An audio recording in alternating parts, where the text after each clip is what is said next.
Mais si un seigneur ou prince perd de vue cet office et cette tâche qui sont les siens, s'il se figure qu'il est prince, non pas à cause de ses sujets, mais à cause de ses beaux cheveux blonds, comme si Dieu l'avait établi prince pour qu'il puisse se réjouir de sa puissance, de ses biens et de ses honneurs, en tirer plaisir et vanité et se reposer là-dessus, il compte parmi les païens, et même il est un insensé.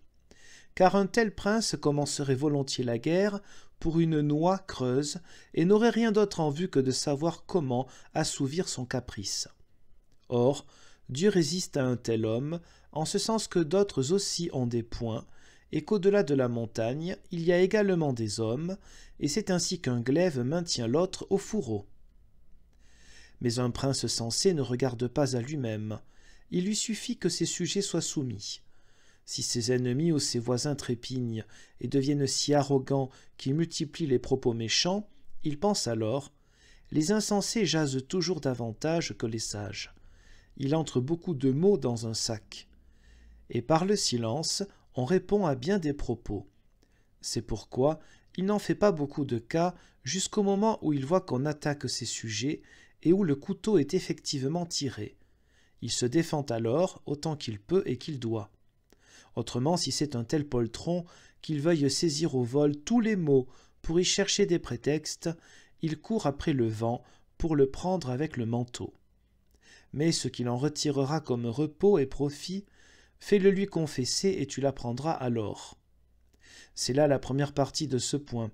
Voici la seconde qu'il faut tout autant prendre en considération.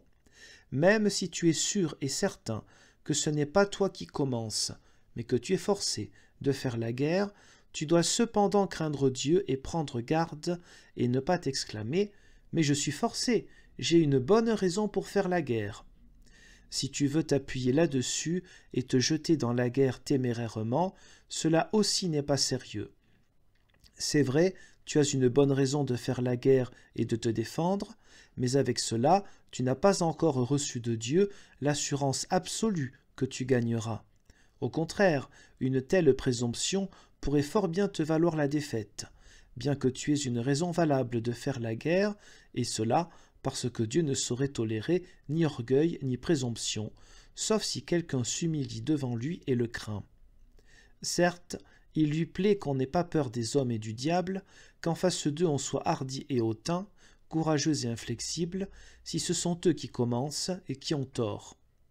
Mais que cela seul doive nous assurer la victoire, comme si c'était nous-mêmes qui la remportions ou pourrions la remporter, il n'en est rien. Au contraire, Dieu veut qu'on le craigne et que, de notre cœur, monte ce chant. Seigneur mon Dieu, tu vois que je suis forcé de faire la guerre, quoique j'aurais bien voulu y renoncer. Cependant, ce n'est pas sur ma bonne cause que je compte, mais sur ta grâce et ta miséricorde. Car je le sais bien, si je comptais sur ma bonne cause et voulais m'en prévaloir, tu pourrais à bon droit me laisser succomber comme quelqu'un qui le mérite bien, parce que je me repose sur mon droit et non pas sur ta seule grâce et bonté. Écoute donc ce qu'en un tel cas disent les païens, comme les Grecs et les Romains, qui ont ignoré Dieu et la crainte de Dieu. Car ils étaient d'avis que c'était eux qui faisaient la guerre et remportaient la victoire. Mais à la suite de plusieurs expériences, au cours desquelles une troupe puissante et bien armée fut battue par une troupe moins nombreuse et faiblement armée, ils ont dû apprendre et reconnaître publiquement qu'à la guerre, il n'y a rien de plus dangereux que d'être sûr et présomptueux. Et ils sont arrivés à cette conclusion qu'il ne faut, en aucune façon, mépriser l'ennemi, si petit soit-il. De même, il ne faut renoncer à aucun avantage, si infime soit-il. De même, il ne faut négliger aucune précaution, ni vigilance, ni attention, si minime soit-elle, exactement comme si on devait peser toutes ces choses avec le trébuchet. Les hommes insensés, présomptueux et négligents, à la guerre, ne font rien d'autre que de causer du tort. Le mot « non putassem » de Cicéron, je ne l'aurais pas pensé, car ils le tiennent pour le mot le plus indigne que puisse prononcer un soldat. Car il dénote un homme assuré, présomptueux et négligent qui, en un seul instant, par un pas ou par un mot, peut causer plus de dégâts que 10 des siens ne peuvent en réparer, et il dira après coup « Je ne l'aurais vraiment pas cru ». Le chef Hannibal a écrasé les Romains aussi longtemps qu'ils se montrèrent présomptueux et sûrs contre lui. Et il y a d'innombrables histoires similaires, et même journellement, sous nos yeux.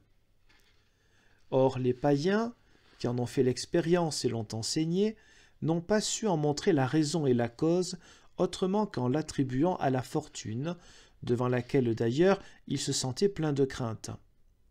Or, la raison et la cause, ainsi que je l'ai dit, c'est que Dieu a voulu, dans toutes ces histoires et par leurs moyens, attester qu'il veut qu'on le craigne, et qu'il ne peut ni ne veut tolérer dans ces choses ni arrogance, ni mépris, ni témérité, ni assurance, jusqu'au moment où nous apprendrons à recevoir de ses mains, par pure grâce et miséricorde, tout ce que nous voulons et devons avoir.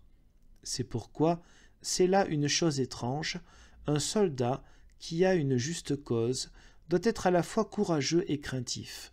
Comment combattra-t-il s'il est craintif? Mais s'il combat sans crainte, il y a de nouveau un grand danger.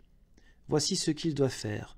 Devant Dieu, il doit être craintif, peureux et humble, et lui remettre toute l'affaire pour qu'il la règle non selon notre droit, mais selon sa bonté et sa grâce, de telle sorte qu'auparavant, on gagne Dieu par un cœur humble et craintif. Mais vis-à-vis des hommes, il faut être hardi, libre et confiant, puisqu'ils ont tout de même tort, et les frapper avec un courage hautain et assuré. Car pourquoi ne ferions-nous pas, vis-à-vis de notre Dieu, ce que les Romains, qui furent les plus grands soldats sur terre, ont fait vis-à-vis de leur idole, la fortune? Ils éprouvaient de la crainte devant elle, et lorsqu'ils ne l'ont pas fait, ils ont combattu au milieu d'un grand danger, ou furent sévèrement battus. Nous conclurons ainsi ce point, la guerre contre un égal doit être la conséquence d'une contrainte, et elle doit être menée dans la crainte de Dieu. Il y a contrainte lorsque l'ennemi ou le voisin ouvre l'attaque et refuse catégoriquement qu'on suive la voie de la justice, des négociations et d'un arrangement amiable, qu'on supporte toute parole méchante et toute perfidie, et qu'on pardonne, et lorsqu'il veut absolument donner de la tête contre les murs. Car je fais toujours cette réserve que je prêche ici à ceux qui aimeraient agir avec justice devant Dieu, mais s'il en est qui refusent d'offrir ou d'accepter la justice, il ne me concerne pas. La crainte de Dieu consiste à ne pas se reposer sur sa bonne cause, mais à être attentif, diligent et prudent, jusque dans les plus petites choses, et même s'il ne s'agissait que d'un pipeau. Mais Dieu n'a pas sa main liée par tout cela, au point qu'il ne puisse nous donner l'ordre de faire la guerre même contre ceux qui ne nous en ont donné aucune raison, ainsi qu'il ordonna aux enfants d'Israël de faire la guerre aux Cananéens. Car il y a là une obligation suffisante pour faire la guerre, à savoir le commandement de Dieu. Et encore, cette guerre ne doit pas être faite sans crainte ni souci, comme Dieu le montre dans le livre de Josué, lorsque les enfants d'Israël partirent en guerre contre les habitants d'Aï et furent bel et bien battus. Il y a la même obligation lorsque les sujets combattent sur l'ordre de l'autorité, car Dieu commande d'être soumis à l'autorité et son commandement est une contrainte. Cependant, que là aussi, on le fasse avec crainte et humilité. Nous en reparlerons plus longuement ci-dessous.